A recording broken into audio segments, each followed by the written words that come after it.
The stars had always been a mystery to humanity. They gazed up at the endless sky, wondering what lay beyond. For centuries, humans had dreamed of exploring space, but those dreams were far from reality. That was until Earth received its first message from the stars, a warning from a powerful alien empire. It all began with a sudden attack. One morning, people woke to the sound of sirens. The sky was full of strange lights, alien ships, massive and terrifying, descending from the heavens. The aliens, known as the Orexians, were ruthless conquerors who had destroyed countless civilizations across the galaxy.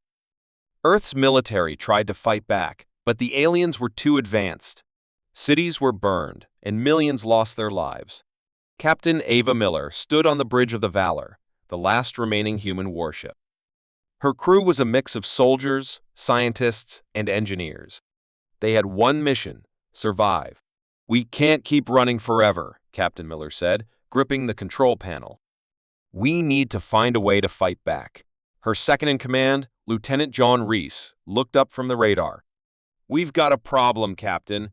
The Orexians have tracked our movements. They'll be here any minute." Ava felt a cold chill run down her spine. Earth was in chaos, and there seemed to be no way out. The Orexians had superior technology, and humans were simply not prepared for this kind of war. But Ava had an idea, a risky one. "Prepare to go off-grid. We're going to the abandoned planet in the Exelos system. I've heard rumors about an ancient weapon hidden there. It might be our only chance." Joan hesitated. "Are you sure? The Exelos system is known to be dangerous. We could lose the ship." "We don't have a choice," Ava said, her voice firm. "We either try or we die." The crew worked quickly, changing course to the Exelos system. For hours, the Valor slipped through the shadows of deep space, avoiding the alien ships hunting them down. Ava's thoughts raced as they approached the mysterious planet. What would they find?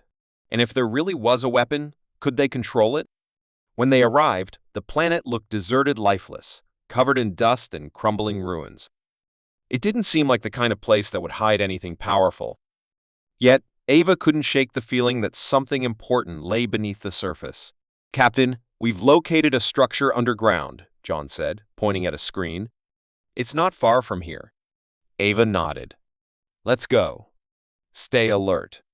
The Valor's crew descended to the planet's surface in a shuttle, their hearts pounding in anticipation. They reached the entrance of an ancient temple half buried in sand. The air felt heavy, like something was watching them. Ava's instincts told her that danger was close, but they had no choice but to enter. Inside the temple, the walls were covered in strange symbols.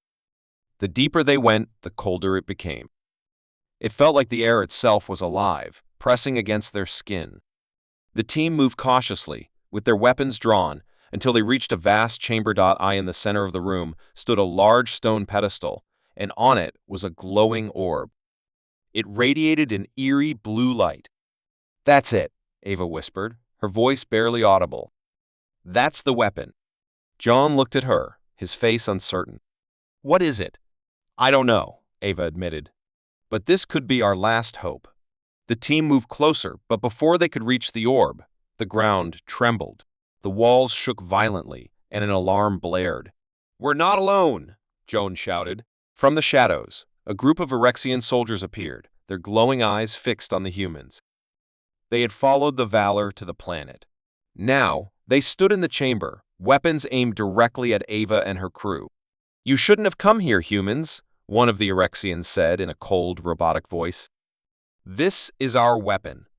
Leave now, or die." Ava's heart raced. They were trapped. The orb, the weapon they had come for, was right there, but it was surrounded by the enemy. Desperation clawed at her mind.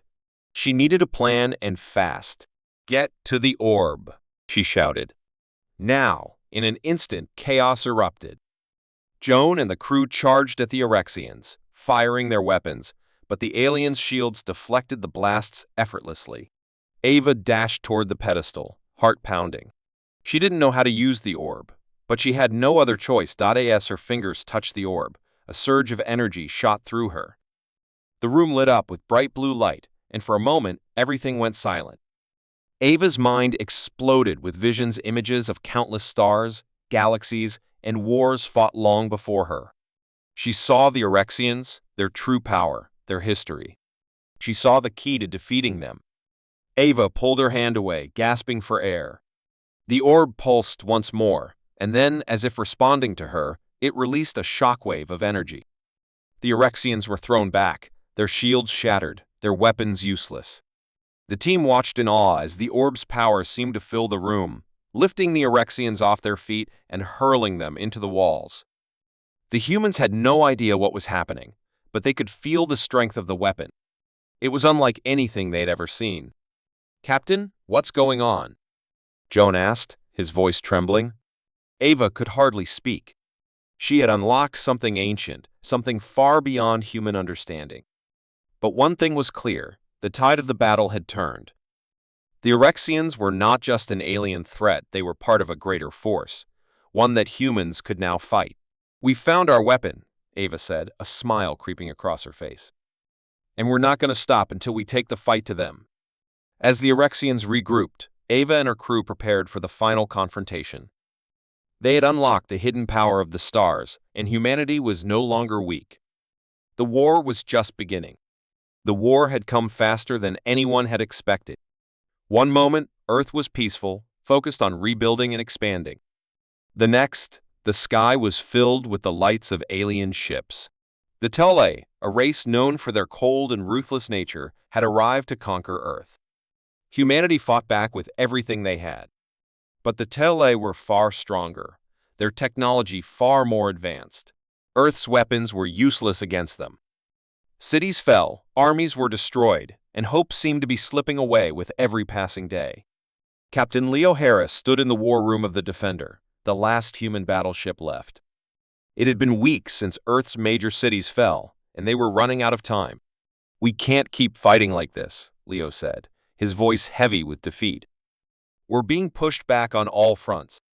We need something different, something they won't expect." Lieutenant Emma Keller, his second-in-command, looked at him with concern. "What do you have in mind, Captain?" Leo turned towards the large screen showing images of the Tale fleet, massive ships in the shape of dark, jagged triangles. "There's a theory. Something I heard before the war began. A silent weapon hidden deep within Earth. It's not much, but it's the only lead we have left." "A weapon?" Emma's eyebrows lifted. "What kind of weapon?" Leo shook his head. "I don't know. But if it's real, it might be our last hope. It's called the Silent Weapon, an ancient piece of technology that's said to disrupt the Tale ships and their weapons. But we've never been able to find it." A hush fell over the room. The idea sounded crazy. A secret weapon buried somewhere on Earth? It felt like a legend, something people told stories about to keep hope alive. But what choice did they have? The alternative was certain death. "We have to find it," Leo said firmly. Now, the Defender took off from Earth's remaining safe zone, its crew silent as they set course for the last known location of the silent weapon. Deep beneath the Earth, in an ancient underground complex, hidden from the Tale's sensors, they might find their only chance for survival. It was a dangerous journey. The Tale were already in Earth's orbit, watching every move, searching for any sign of resistance. Leo knew time was running out. Every second they spent in the open made them more vulnerable to attack. "We're nearing the location," Emma said, breaking the silence. "Sensors are picking up some strange readings. It doesn't match anything we know." Leo's heart skipped a beat. "That's it," he whispered. "That's where it's hidden. Prepare to land." The Defender descended towards a large mountain range. As they neared the ground, the ship was surrounded by dense fog, and the sensors started to glitch. It was as if the mountain itself was fighting them. Leo felt the weight of their mission pressing down on him. "All teams, suit up," Leo ordered. "We don't know what we'll find down there, but we have no choice but to go in." The crew moved carefully through the mountain terrain, following the faint trail of strange electromagnetic signals. They walked for hours, until they reached the entrance to a hidden cave, covered in ancient markings and symbols that none of them could understand. Leo took a deep breath. "This is it. The silent weapon is inside." The cave was silent, and its air was thick with a strange energy. The deeper they went, the more the air seemed to hum with an unseen force. It was unlike anything they had ever felt. Leo could hear his own heartbeat, but even that felt distant in the eerie silence. After what seemed like an eternity, they reached a massive chamber. At the center stood a tall, dark structure, something ancient and pulsing with energy. It looked like a giant crystalline tree, its roots stretching deep into the floor, glowing with an intense pale blue light. "This is it," Emma said in awe. "The silent weapon." Leo stepped forward cautiously. The structure was beautiful, yet terrifying. It was as if it had been waiting for them. He extended his hand, and as his fingers touched the smooth surface of the tree, a powerful surge of energy shot through him. The lights in the chamber flickered, and for a moment, Leo felt like he was no longer in his own body. Strange visions filled his mind, visions of the TLA, their fleets and weapons, and something else. Something much older. He saw vast armies of unknown species clashing in wars that had been forgotten by time. And in the distance, he saw Earth destroyed. But this time, there was something different. "Captain?" Emma's voice broke through the trance. "What's happening?" Leo pulled his hand away, gasping for air. It's like a memory. "A warning," he said, struggling to process what he had seen. "The weapon. It's not just a weapon. It's a signal, something that can disrupt the Tele ships, but only if we use it at the right moment." Emma frowned. "How do we use it? How do we control it?" Leo looked at the structure, his mind racing. The answer wasn't clear, but the visions had shown him a glimpse. The silent weapon wasn't just a tool, it was a force that could turn the tide of the war, but only if they understood its purpose. "We need to activate it," Leo said slowly, his voice filled with uncertainty. "But we have to time it perfectly. If we do it too soon, we could destroy everything." As they worked together to understand how to trigger the weapon, the rumble of explosions shook the ground. The Tale had found them. They were already closing in. "We don't have much time," Leo shouted. "Get ready to activate it now." Emma nodded, her face grim. "We're all in, Captain." The room vibrated as the structure hummed louder, the blue light growing brighter. Leo knew this was their only chance.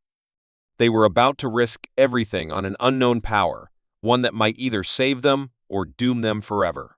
Outside, the Tele fleet was getting closer. Their massive ships hovered over the mountain, sending waves of energy down toward the Earth. The human team had only minutes before the Tala launched their final attack. "Now!" Leo shouted. A shockwave of energy blasted through the chamber, and the entire mountain shook. The silent weapon had been activated. The Tele ships above began to tremble, their systems glitching and shutting down. The humans had no idea what was happening on the outside, but the signs were clear. The silent weapon was doing its job. The Tale couldn't fight it. The battle for Earth was just beginning, but now humans had a fighting chance. And the silent weapon had shown them that they were not as powerless as they thought. The stars had always fascinated humanity. They were distant, mysterious lights in the sky, offering endless possibilities for discovery.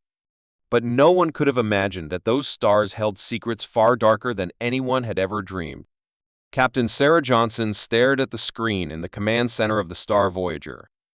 Her ship was in orbit around a planet located on the outer edges of the galaxy, a place that had been left untouched for centuries.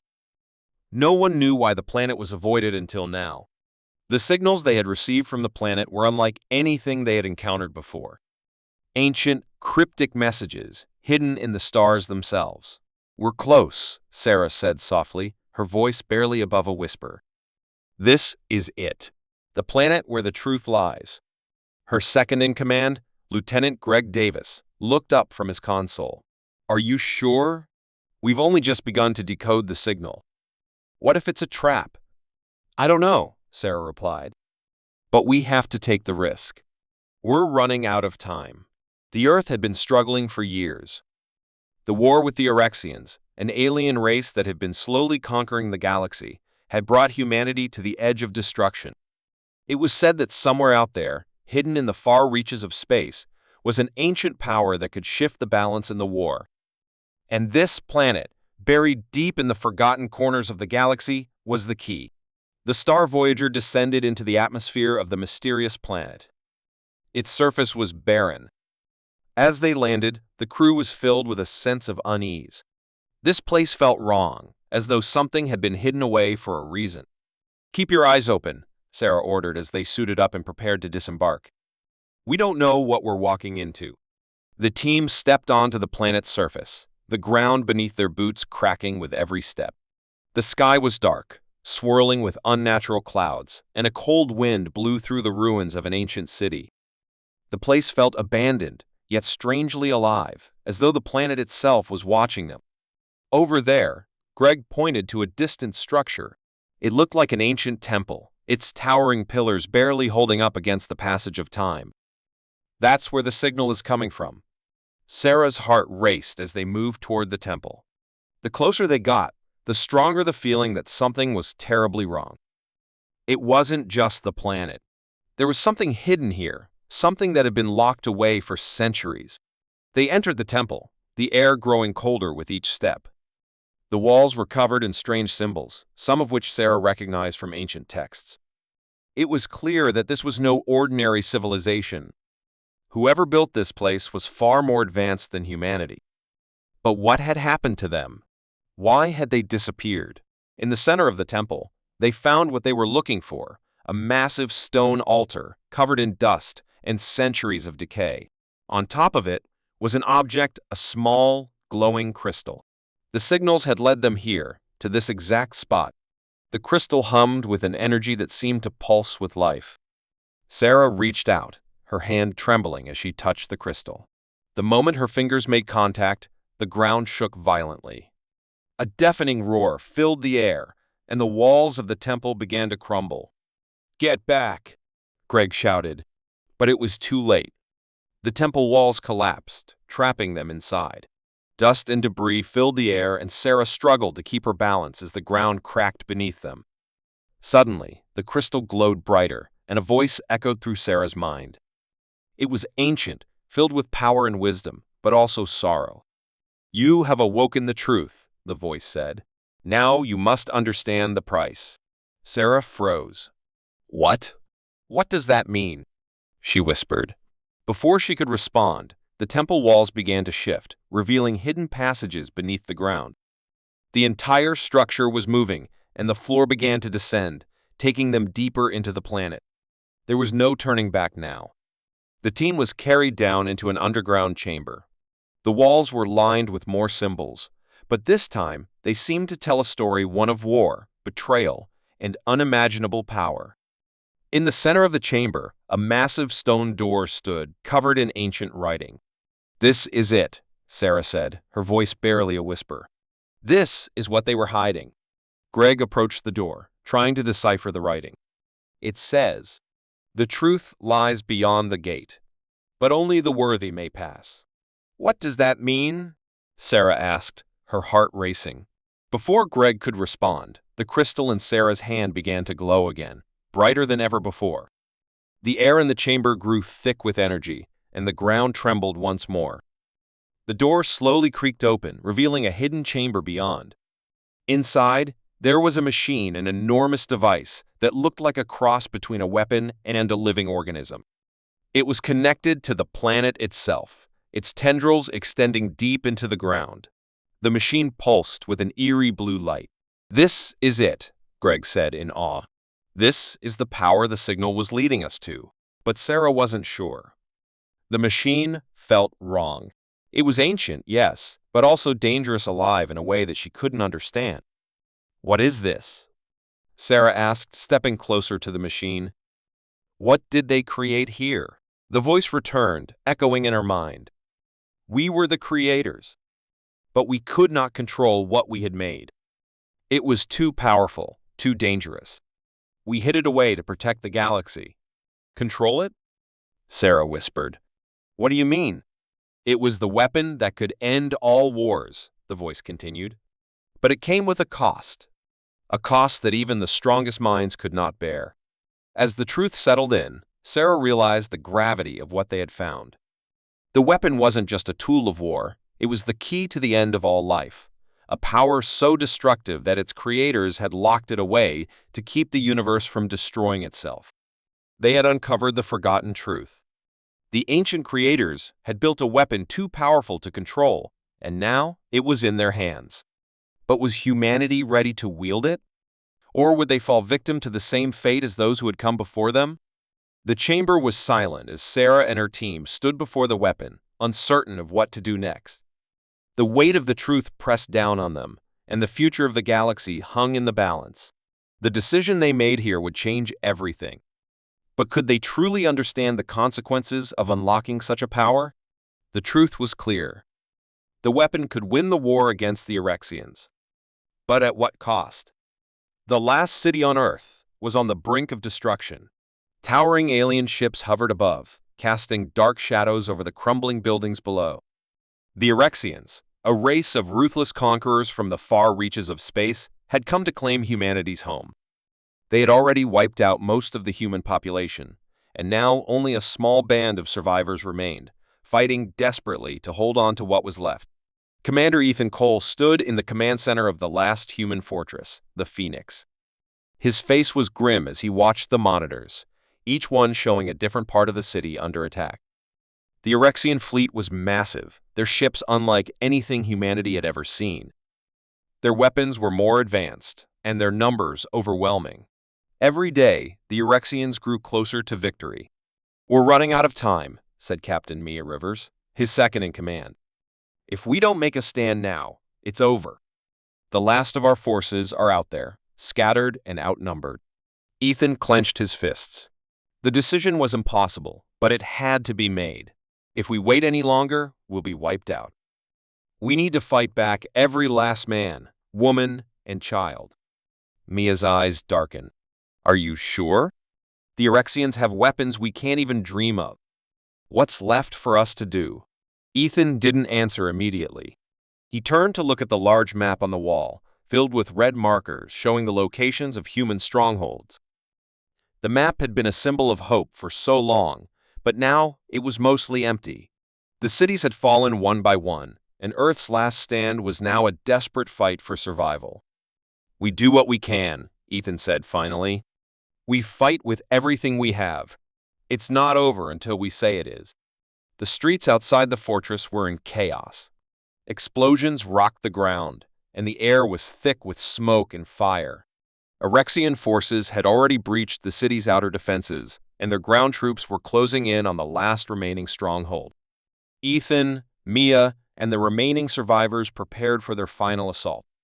A dozen soldiers stood ready, each one filled with a sense of determination, but also fear. They all knew the odds. The Orcsians had crushed entire armies. What chance did they have? "I know it's a risk," Ethan said, addressing his team. "But if we don't take this chance, there won't be anything left to fight for." One by one, the soldiers nodded, their faces set with resolve. They had nothing left to lose. As the human forces advanced toward the heart of the Orcsian invasion, the battlefield seemed to stretch endlessly before them. The Orcsians had built massive fortresses and defense systems, and it would take everything they had to break through. Suddenly, the ground shook beneath their feet, and the sound of screeching metal filled the air. The Orcsian war machines had deployed massive walkers with guns that could level entire buildings in a single shot. Their heavy artillery started firing, sending waves of destruction toward the human forces. "Take cover!" Ethan shouted, leading his team into the crumbling remains of an old building. "We need to find a way to disable their walkers, or we won't stand a chance." Mia, always quick to think on her feet, scanned the battlefield. "There," she pointed. "That structure, there's an access tunnel. We can sneak around and attack them from behind." Ethan nodded. "Move out." The team fought their way through the burning city, dodging explosions and taking cover whenever they could. Each step felt like a gamble, but they couldn't afford to hesitate. They had to keep moving forward. As they reached the access tunnel, they could see the Orcsian walkers looming in the distance. The walkers' massive legs towered over the battlefield, their weapons firing relentlessly. If they could disable the walkers, they might stand a chance at breaking the Orcsian lines. Ethan turned to his team, checking each of their faces. "We can do this. We take down their walkers, and we break their hold on the city. This is our last chance." The soldiers nodded, their weapons ready. But just as they were about to move forward, a bright flash of light filled the sky. Ethan looked up, his eyes widening in shock. A new Orexian ship had appeared in the sky, larger and more terrifying than anything they had seen before. Its weapons were charged and ready. "They're bringing in their flagship," Ethan said, his voice tense. "This is it." The Phoenix had launched a counterattack, but it was clear they were outmatched. The flagship fired a devastating shot that took out the human fleet in a single blast, leaving the ground forces to fend for themselves. The remaining soldiers had only one option: get to the walkers and destroy them before it was too late. With determination burning in their hearts, Ethan and his team pressed forward. They sprinted toward the nearest walker, dodging enemy fire and explosions.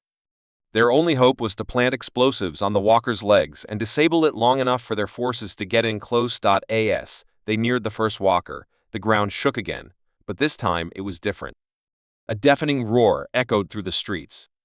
From behind them, a massive explosion lit up the sky. The human forces had launched their final assault, and it was all or nothing, now. Ethan shouted. The team sprinted forward, planting explosives along the legs of the Orexian walker. But before they could finish, an enemy soldier emerged from the shadows, firing his weapon. The shot missed, but it was a close call.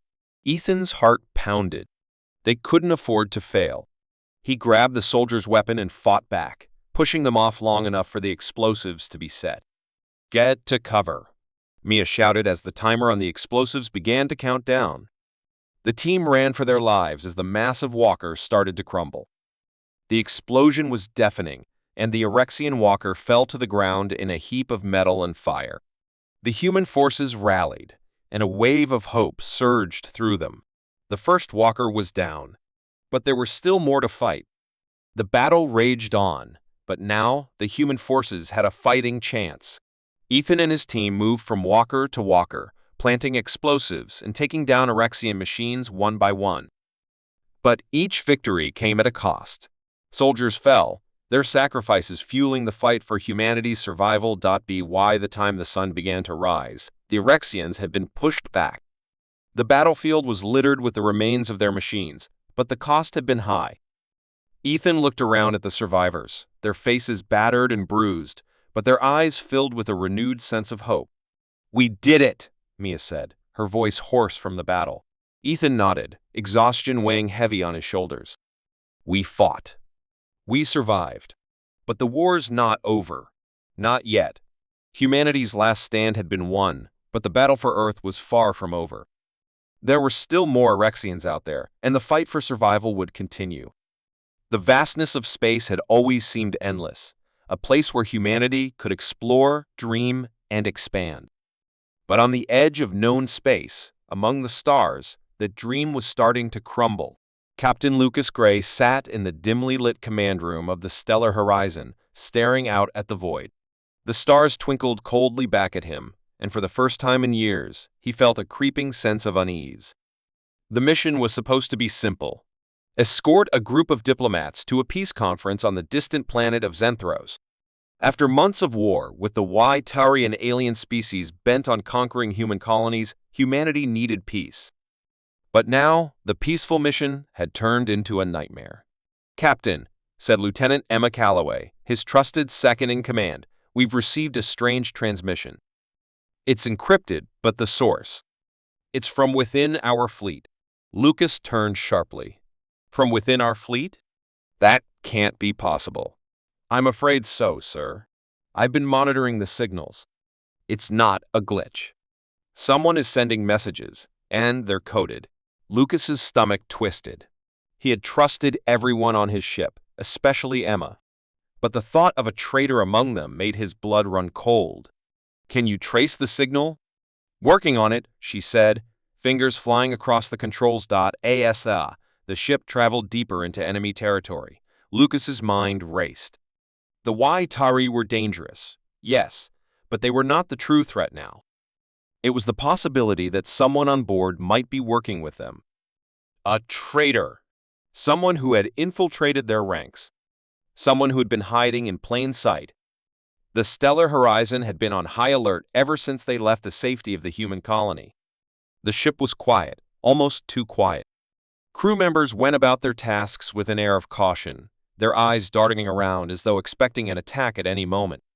Lucas noticed the tension, and it only made him more paranoid. "Captain, I've pinpointed the source of the transmission," Emma said, her voice tight. "It's coming from a secure communications terminal on Deck 5. It's heavily encrypted. Whoever is doing this knows what they're doing." "Deck 5?" Lucas muttered under his breath. That was the deck where the high-ranking officers and military personnel were stationed. If the traitor was there, they were dangerously close to the heart of the operation. "We'll handle this quietly," Lucas said. "Gather a team. We move out in 10. As Lucas and Emma made their way to Deck 5, the sense of urgency increased. The crew had no idea what was happening, but Lucas could feel the weight of the situation pressing down on him. He trusted his crew, but now every face seemed suspicious. Who could be the one behind the messages? Who could have been feeding information to the Waitari? As they approached the communications terminal, Lucas felt a knot tighten in his chest. Emma reached for the door, and with a quiet hiss, it slid open. The room was empty, save for the flickering terminal. The transmission had stopped. Whoever had been using it was gone. "Looks like we're too late," Emma said, frustration in her voice. "No," Lucas replied, eyes scanning the room. "This is too clean. Whoever did this knew we would come. They're playing us." Before Emma could respond, a loud crash echoed through the corridor. Lucas instinctively reached for his weapon, but Emma was faster. She grabbed his arm. "It's coming from the engine room," Emma whispered urgently. "Stay sharp," Lucas ordered, his heart pounding. "We need to check it out." The engine room was dark, the air thick with the smell of oil and burnt wires. The hum of the ship's engines echoed, but something else was wrong. Lucas felt it immediately. He signaled to Emma to take the left side of the room while he moved to the right. As they split up, Lucas's eyes locked on a shadow moving quickly behind a stack of equipment. His breath caught in his throat. A figure emerged, a crew member holding a blaster. It was Lieutenant James Harper, a trusted officer. But something was different about him. His eyes were wide, frantic, and he seemed out of control. "Harper," Lucas called, keeping his voice calm. "Put the weapon down." Harper didn't respond. Instead, he backed away, his hands shaking. I didn't have a choice." "You don't understand." "Understand what?" Emma asked, moving cautiously closer. "What's going on, Harper?" "I didn't want to betray you," Harper said, his voice cracking. "But they made me. The Waitari. They promised me a place in their empire, a chance to survive. You don't know what it's like to be hunted, to have nowhere to go." "Harper, stop!" Lucas shouted, but it was too late. With a cry of desperation, Harper turned the blaster toward them. Before he could fire, Emma shot him. The blaster's beam struck Harper in the chest, and he crumpled to the floor. Lucas stood frozen, his mind racing. He had suspected something was wrong, but never in his wildest dreams did he imagine one of his own crew members would turn against them. "Get the body out of here," Lucas ordered, "and secure the communications terminal. We're not done yet." As the team worked to contain the situation, the ship's alarm suddenly blared. The Waitari had detected them. They had been betrayed, and now the enemy was closing in. "We don't have much time," Lucas said, his voice urgent. "We need to prepare for the worst. Get the shields up. Prepare the weapons." Emma's eyes were wide. "But, Captain, if there's more of them? If there's another traitor?" Lucas's face hardened. "Then we'll deal with them the same way. Together." Betrayed from within, and now under attack from the Waitari, Lucas knew this was their last chance. The crew had to fight, and they had to fight hard. The enemy ships closed in. This ends here. No more games. The battle was fierce, but they held their ground. One by one, the Waitari ships fell. their weapons no match for the stellar horizon's defenses. But as the last ship retreated, Lucas knew the cost was too high. Trust had been broken. The crew had been torn apart from within. The aftermath was quiet.